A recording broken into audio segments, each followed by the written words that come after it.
Vitet e fundit të çdo viti janë ato të bilanceve dhe futbollit shqiptar, i mbylli të tijat me mbrëmjen gala Topi i Art, ku vlerësua protagonistët e sezonit në të gjithë kategoritë, nga formacioni i vitit lojtar më të rinj vajzat e djem deri te 11-shja më e mirë. Çmimi kryesor Topi i Art, ashtu si dhe Kupuca e Art, i u dha sulmuesit të Vllaznisë, Bekim Balaj, një rikthim i suksesshëm në kampionatin shqiptar, ku me disiplinë, seriozitet dhe vazhdimsi, Balaj ka bërë diferencën në vitet e fundit.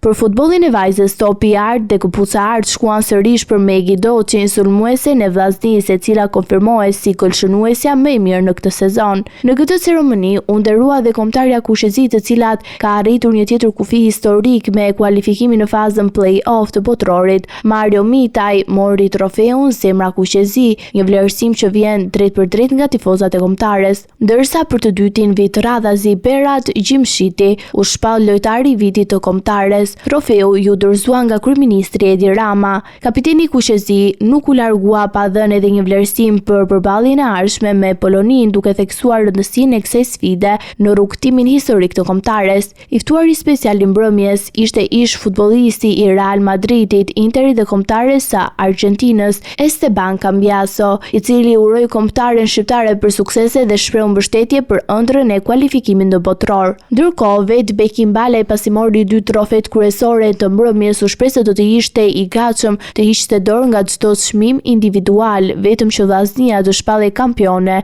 një deklaratë që u prit me duar trokitje. Zgjedhja e Balajt si Topi i Art solli edhe diskutime, sidomos të lidhje me faktin pse çmimi nuk shkoi për një nga lojtarët e Egnatias, kampione e Shqipërisë, që edhe në këtë sezon u udhëhoq nga trajneri Tetova, i shpallur më i miri i vitit. Megjithatë, vendimi u justifikua me performancën individuale të Balajt gjatë sezonit. Në fund të mbrëmjes, presidenti i Federatës Shqiptare të Futbollit, Armand Duka, bëri një përmbledhje të punës së institucionit për vitin 2025, duke theksuar arritjet dhe objektivat për të ardhmen e futbollit shqiptar.